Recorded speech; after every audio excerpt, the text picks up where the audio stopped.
Dawson. So let's start our show with the Santa Barbara International Film Festival. It's become one of the leading film festivals, and this year's tributes included Kristen Stewart, Penelope Cruz, and Javier Bardem. One of the films featured on this year's festival is Pasang, In the Shadow of Everest. We sat down with the director to shed light on this inspiring true story. Well, my sister married a man named Dorji Sherpa, and he is a Sherpa. They're living in the Bay Area near where I live, and we went out for dinner one night, and Dorji told me about his sister. It was this amazing story about the first Sherpa woman to summit Mount Everest, and he told me about how she's a hero in Nepal. She's really one of the most well-known contemporary heroes, and yet nobody had ever told her story outside of Nepal. She has a life-size statue in Kathmandu. There's a mountain named after her, a road, a school, a hospital. She's a household name in Nepal. I think Pasang's story is one that lets the world know the power that just one woman or one individual can have. She was someone whose story was really lost to history, I think. It happened a long time ago in 1993. And, she had to overcome so many obstacles that were stacked against her as a woman in a male-dominated society, as an ethnic and religious minority. She was a Buddhist. Sherpas are Buddhist, and Nepal at the time was a Hindu kingdom. And so she was really fighting not only her family and her government and her place in society, but the mountain itself, and all of the harsh conditions that Everest brings. And so I really felt that this was a story that needed to be captured and needed to be, secured for history. And I'm so happy to be able to share it now with the world. I'm trying to think of a time when a woman goes after her dreams and her character is not questioned, when her motivation is not questioned. I had heard about her dream and her challenge of being the first Nepalese woman to climb Everest. It's hard to imagine how many barriers she had to overcome. She was an ethnic minority, she was a woman. I'm sure she was rightfully outraged for not being allowed to go to the top of Everest. So it's natural for her to show the rest of the world, say, listen, I can do this myself. And in a male-dominated society, she spoke to the hearts of many women at the time who had no courage to do what she was doing.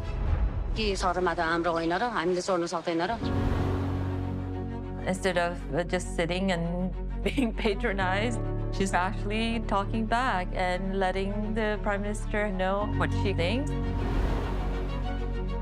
I don't think Pasang was very involved politically before that. But after 1990, everything that anyone did in Nepal had to be thought about in political terms.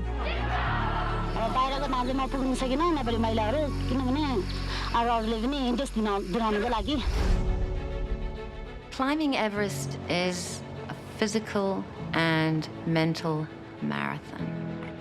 As a Sherpa, that's how we live, working as a guide. Pasang Lamu spoke of herself as representing the Sherpa community, but also representing Nepali women. That must have turned some people's world upside down. I think my mom was so ahead of her time.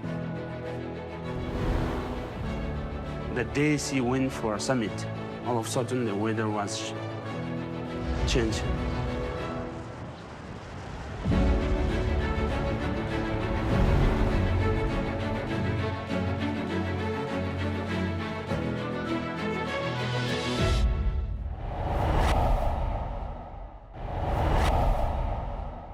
The hilarious Tony Award-winning musical Tootsie is back on stage. Here's Will Armstrong with more. The Hollywood Reporter calls Tootsie the most uproarious new show in years. This laugh-out-loud love letter to theater is based on the Oscar-nominated film, and it's coming to San Diego Civic Theater on April 12th, but it's only here till the 17th. And word on the street is it's even funnier than the movie. Well, guess what? We're going to find out right now because we are talking with one of the stars. Ashley Alexandra, welcome to California Life. Hello, thank you for having me. Thanks for being here. Now, Ashley, you play the role of Julie Nichols, and those of us that know the film know that it was played by the incomparable Jessica Lange. How is it different, and what do you bring to the role? So there's a few differences. One, just in what we're doing within the show itself. So I know in the movie, she's part of a soap opera, but in the musical, we are part of a musical. So there's definitely some differences there just between the way that she was written. I know Jessica Lange, she had a child in the movie or something like that and was going through a lot of stuff. So Julie in the musical is a little bit tamer. There's a lot less going on, I guess I would say, and it's more of the conflict is driven within herself of what she's trying to achieve, the goals that she has for her life, and where she sees herself, which I think is really, really incredible to have just really the protagonist be herself and everything within herself. Yeah. You're right, and that makes a lot of sense. And I feel like that same battle happened in the film. It'll be interesting to see how it's translated to the musical. And that being said, it being a musical, there's loads of singing and dancing and incredible performances. Talk a little bit about your cast. So our cast is wildly talented, I do have to say. The guy playing Jeff is a very good friend of mine, and he's absolutely hilarious. He's one of the people that you walk out and like everyone is going, God, I loved your part. You were so funny. He's got amazing comedic timing. So he's a really good treat to watch. And then also the ensemble is probably some of the most incredible group of dancers. They're absolutely effortless in all of the work that they're doing. So it's beautiful to see them get to do what they love and shine. That is very exciting. My favorite part about musicals is always the dances, so that's great to know. Regarding performances, and you in particular, what's your favorite part? Like, what can't you wait for the audience to see you do?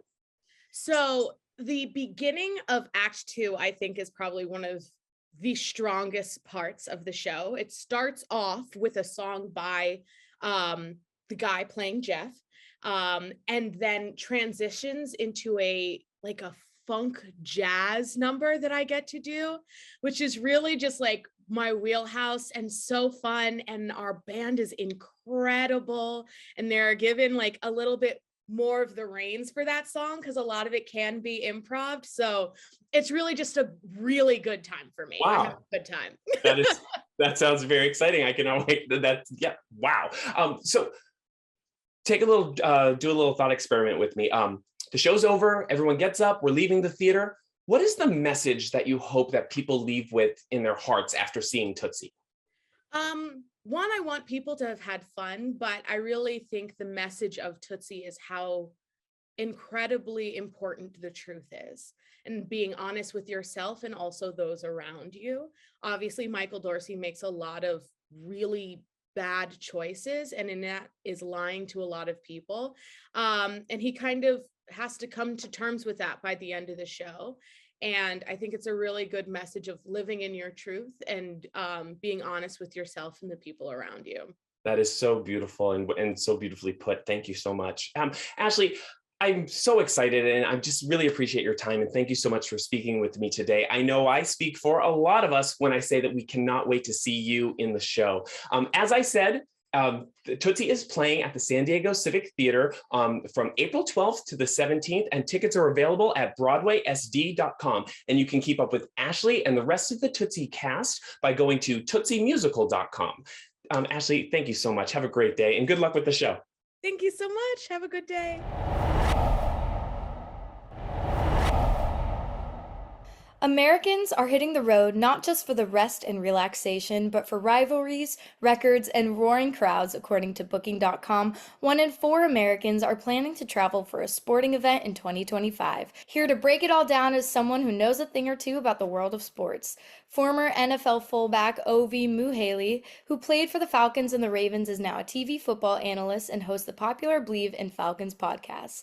Thank you so much for joining us today, Ovie. So we hear sports travel is having a moment. What does the data show? Well, the data shows that 1 in 4 Americans are planning a trip around a sporting event this year.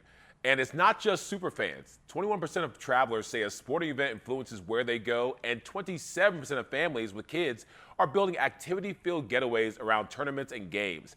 Travel ball is something that I'm into, so I can speak to this directly.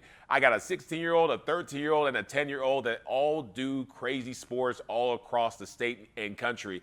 And Booking.com has saved my butt several times. In fact, my wife wouldn't like me as much, nor my kids, because I procrastinate, and at the last second, I'm trying to figure everything out, and Booking.com has made my life easier. How is Booking.com tapping into that trend?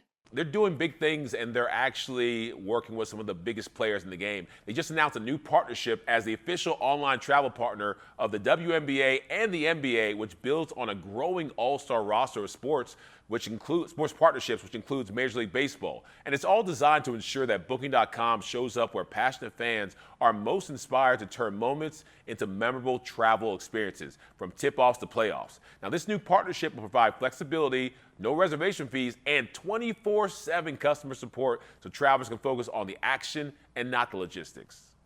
And what makes Booking.com such a great choice for sports fans? Well, I think sports are special. I played in the NFL for 10 years, and I had a chance every now and then to look behind me and look into the stands, and you would see families just jumping up and down, kids screaming and engaging with other fans they don't know. But I think families are bonding at these stadiums, and friends are reuniting at these rivalry games, and it's about more than just the score. Thank you so much for joining us today on Coast to Coast Ovie. Where can we go for more information? Oh, for more information, go to Booking.com, your one-stop shop for great deals, flexible options, and places to stay where you're next to the action. Thank you again. I'm Evelyn with Coast to Coast, and have a good one.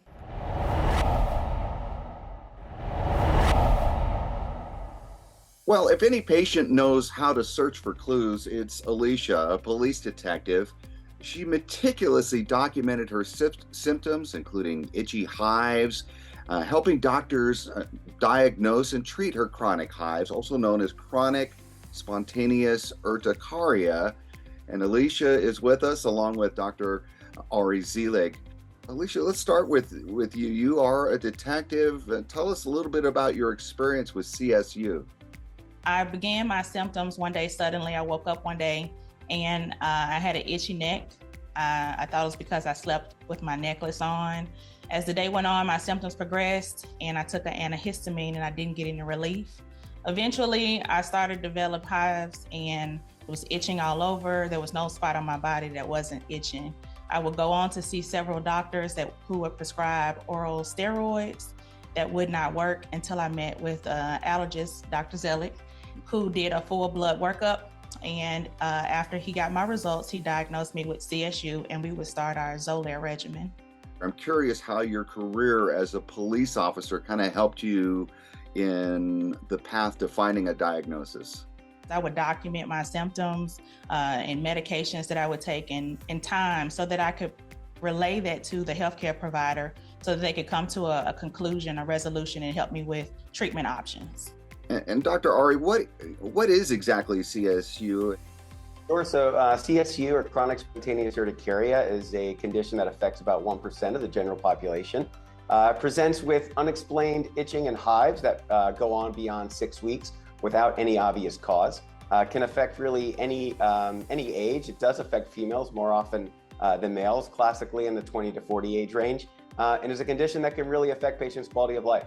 Many patients, unfortunately, do fail high-dose antihistamines, and the next recommended step in therapy for those patients that remain poorly controlled despite antihistamines is Xolair, which is the first FDA-approved medication for this condition that was initially approved in 2003 and got the approval in 2014 for chronic spontaneous urticaria. Xolair is a monthly injection that typically is given in the office for the first few doses, given the small risk of an allergic reaction, and subsequently patients can then self-administer at home. So Alicia, how are you and your allergist managing CSU today? So like Dr. Zelig said, we started off with taking Xolair in the office, and now I administer Xolair once a month at home. Dr. Zelig also mentioned managing stress, and so I take steps to manage stress not only at work, but in my personal life as a mom. Doctor, where can we go for more information? I would recommend going to Xolair.com for more information. And if you're struggling with this condition or know anyone that is, would recommend seeing an allergist to discuss treatment options. Alicia and Dr. Ari, thank you. Some interesting facts about CSU, and we thank you for joining us on Coast to Coast. So today we have our wine tasting, our Saturday wine tasting, which happens every Saturday from 1 to 4. Today we're highlighting wines of Mexico in honor of Cinco de Mayo being, this coming Monday. So yeah, each Saturday is a different theme, but yeah, it's a fun little tasting, 1 to 4. You get to walk in and just enjoy the wines at your own pace. Right from the beginning, I realized that in order for people to learn about wines and wine regions and wine cultures, we found that those tastings are invaluable in introducing people to the kinds of wines that will enrich their lives. And you can see by our real estate here that we have more floor space for our imported wines than we do for our domestic wines. Even though our domestic wines are very, very popular, we started with a small but good selection, and it's just done nothing but grow over the last 30 years. Our focus is finding wines that overachieve for their price, and we have them in every section of our store. So in every single department, you can find something that's going to be a bang for its buck, well over its price. I think it's important to shop small business. This is a family-run store. I live just up the hill in Signal Hill.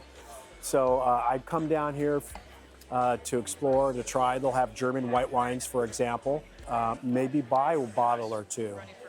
So I really appreciate the wine tasting they have every weekend. They educate you along the way. Because when you first come, you may not know really what you like, but when you have an opportunity to taste various types of wines, you can really kind of zone in on areas that you really like, but you can also experience things that you normally would not experience, which is what's so great about this location. So besides wines, we also have a wide variety of craft beer from all over the United States and all over the world. We also have a giant spirit selection, which again comes from all over the world. And then we also have sake. We have a smaller section for sake, but we have a really cool sake program going on now too.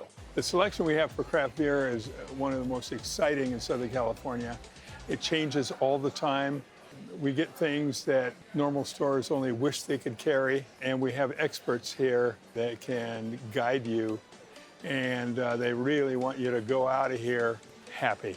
So we also have a really cool non-alcoholic department too, where we have a wide option of beers. We also have wine and spirits and ready-to-drink cocktails that are non-alcoholic. We also have a really crafted food section too, with a lot of nice snacks, great cheese selection, a lot of cool meats.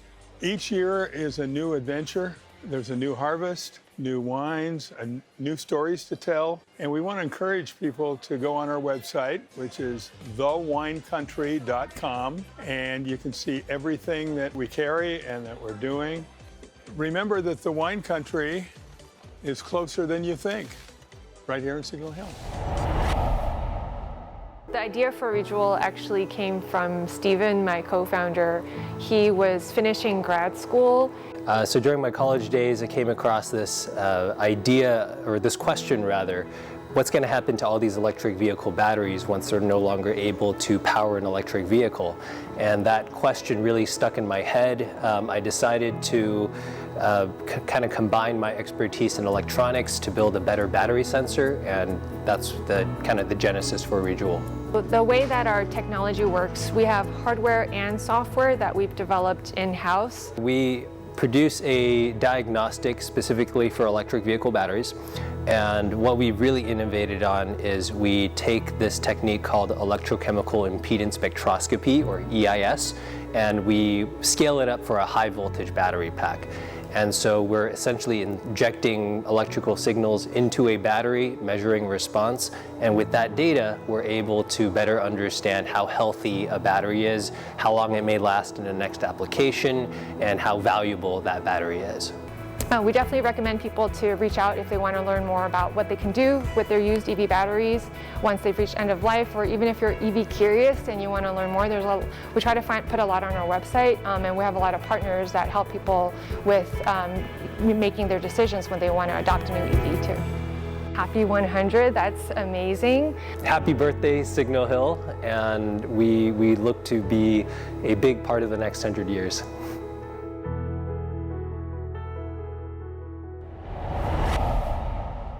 And that's a wrap for us. If you missed any part of our show, please go to our website. Don't forget to like us on Facebook, follow us on Twitter and Instagram. I'm your host, Heather Dawson. We'll see you next time.